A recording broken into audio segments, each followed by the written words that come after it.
네, 금요일 증시가 마감이 됐습니다. 코스피 시장은 하락세로 마무리가 됐고요. 최근에 코스닥이 상대적인 강세를 보이는 것이 오늘 시장에도 여실히 나타났습니다. 함께 하락세를 보이다가 상승 반전에 성공하면서 마무리가 되는 모습인데요. 코스닥 시장 중소형주가 언제까지 또 이런 강세를 나타낼 수 있을지, 대형주의 반등은 언제 나올지 잠시 후에 이야기 나눠보도록 하겠습니다.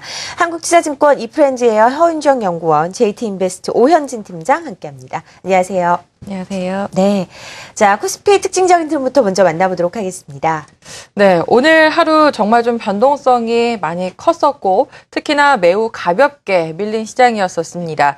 소폭 상승 출발했었던 코스피 시장은 11시쯤을 전후로 해서 외국인들의 급격한 선물 매도로 좀 물량이 확대되는 모습을 보였고요. 그에 따라서 선물 시장과 함께 코스피, 코스닥 양 3대 지수 모두가 좀 낭떠러지에 떨어지는 듯한 그런 움직임을 장중에 좀 보여줬습니다. 특히 코스피 시장 같은 경우는 거의 10분 동안 10포인트 이상 아주 가볍게 밀리는 모습을 보이기도 했었는데요. 이후에 추가적인 하락을 보여준 뒤에 오후 들어서는 외국인들의 선물 매도 계약수가 조금 감소하는 듯 했었습니다만 재차 2시를 또 전후로 해서 매도 규모가 확대되면서 결국 오늘장 지수대는 두 자릿수대로 일단은 하락폭을 보여줬습니다. 오늘 시장의 급격한 변동성을 두고 여러 가지 원인 찾기에 나선 모습이었었는데요.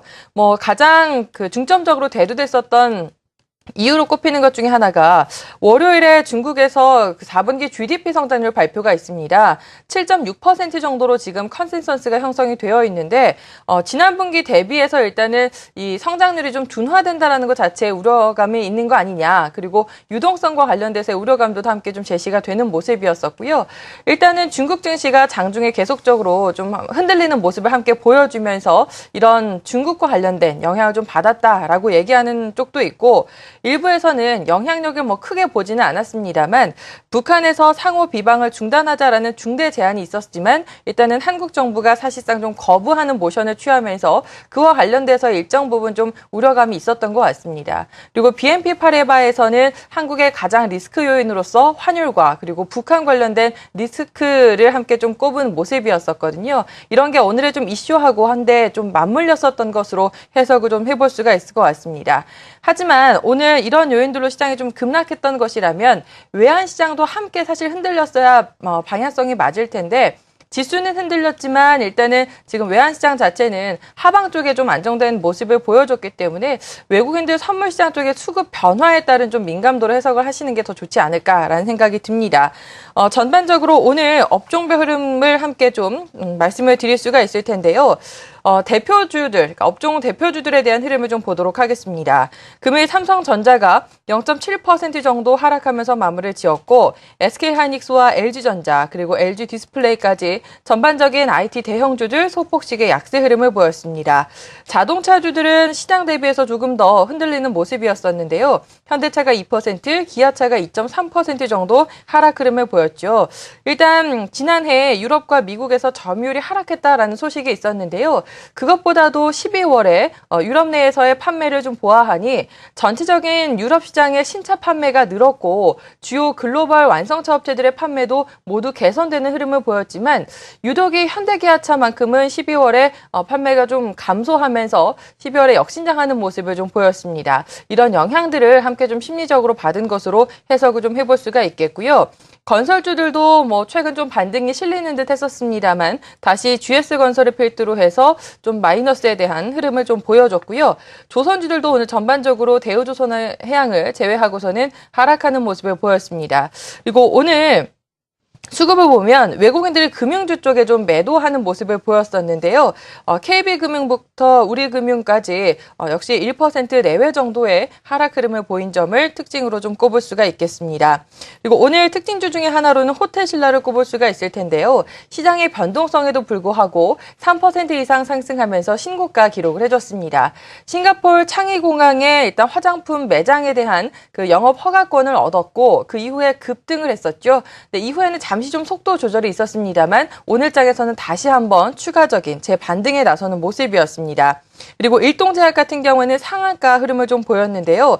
전일 공시를 통해 녹십자가 일동제약의 지분을 추가 매수함과 동시에 그 매수하는 목적 자체를 기존의 단순 지분 보유에서 경영 참여로 목적을 변경을 했습니다. 그에 따라서 적대적 M&A에 대한 기대감들이 좀 반영되는 모습이었습니다. 반면 NC소프트 같은 경우에는 5% 정도 좀 밀린 모습이었었는데요.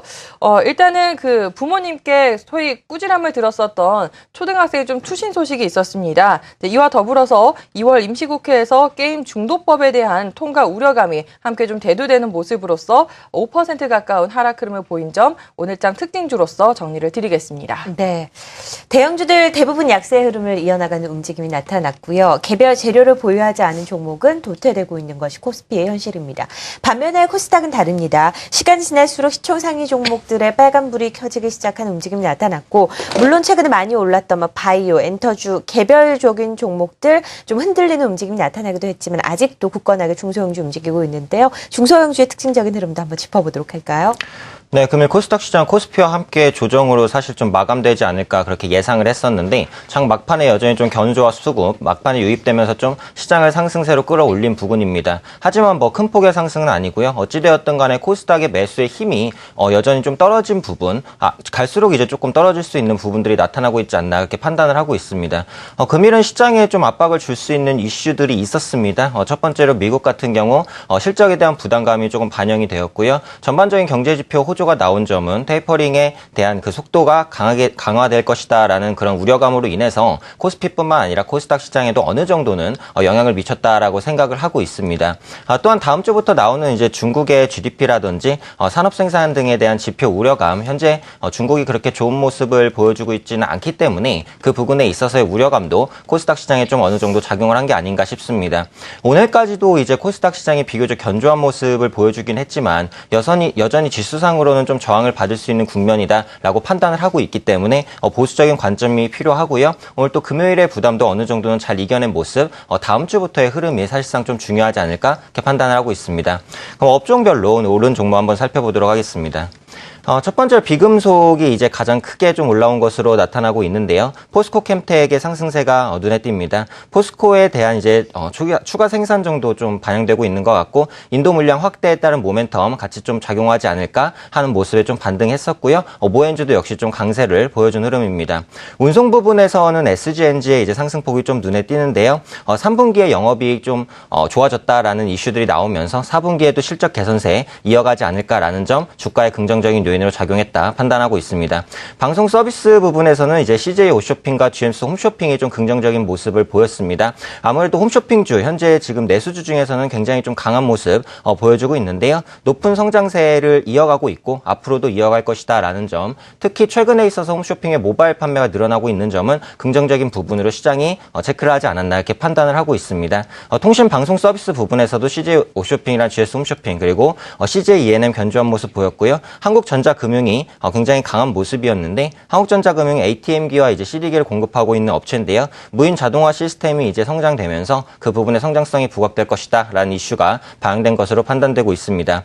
반대로 하락했던 업종 출판 매체와 이제 종이 목재에 있는데요. 아무래도 추가적인 이제 상승 모멘텀이 좀 없는 종목이다 보니 상대적인 조정이 나온 게 아닌가 싶습니다. 인터넷 부분에서 SK컴즈 금일 좀 조정을 받은 모습인데, 앱이죠. 사이메라 앱 좀 흥행하고 있음에도 불구하고 단기 급등에 따른 좀 부담 매물이 나타난 게 아닌가 이렇게 판단을 하고 있고요. 통신 서비스 분야에서 SK 브로드밴드 좀 조정받는 모습이었는데, IPTV에 대한 모멘텀에도 불구하고 역시 가격적인 부담이 어느 정도는 좀 작용하지 않았나 그렇게 판단을 하고 있습니다. 시가총액 상위 종목별로 흐름을 한번 살펴보면요. 셀트리온이랑 서울반도체 금일은 이제 큰 흐름 없었던 것으로 이렇게 나타나고 있고요. 아까 말씀드렸듯이 실적 개선 기대감 강한 CJ 오쇼핑과 GS 홈쇼핑에 대한 수급 들어온 모습이고, SK 브로드밴드 아까 말씀드렸던 IPTV, 모멘텀 불구 급등에 대한 부담으로 하락한 것으로 보여지고 있고요. CJ ENM이 사실 응답하라 1994나 꽃보다 누나 흥행으로 인해서 좀 좋은 모습 보였었지만 저항대에 위치하면서 좀 약한 모습 보였다 정리해드릴 수 있을 것 같습니다. 다음 같은 경우 최근에 하락폭이 조금 심한데요. 여전히 실적 둔화에 대한 우려감이 있고요. 하지만 2014년에는 스포츠 이벤트가 많은 만큼 좀 기대할 부분도 있지 않을까 그렇게 판단을 하고 있는 부분입니다. SFA 반도체 장비주에 대한 이제 긍정적인 모멘텀 계속해서 이어진다 말씀드릴 수 있고요. 요즘 가장 핫한 종목도 원익 IPS다라고 말씀드릴 수 있을 것 같습니다. 삼성전자의 그 장비 확대에 대한 물량 기대감, 반도체 장비주 좀 좋은 모습 보였다 이렇게 정리해드리도록 하겠습니다. 네. 이제 수급 화면 확인하도록 하겠습니다. 외국인들이 매수해서 매도로 전환을 하면서 일단 코스피 시장 오전장이 흔들었습니다.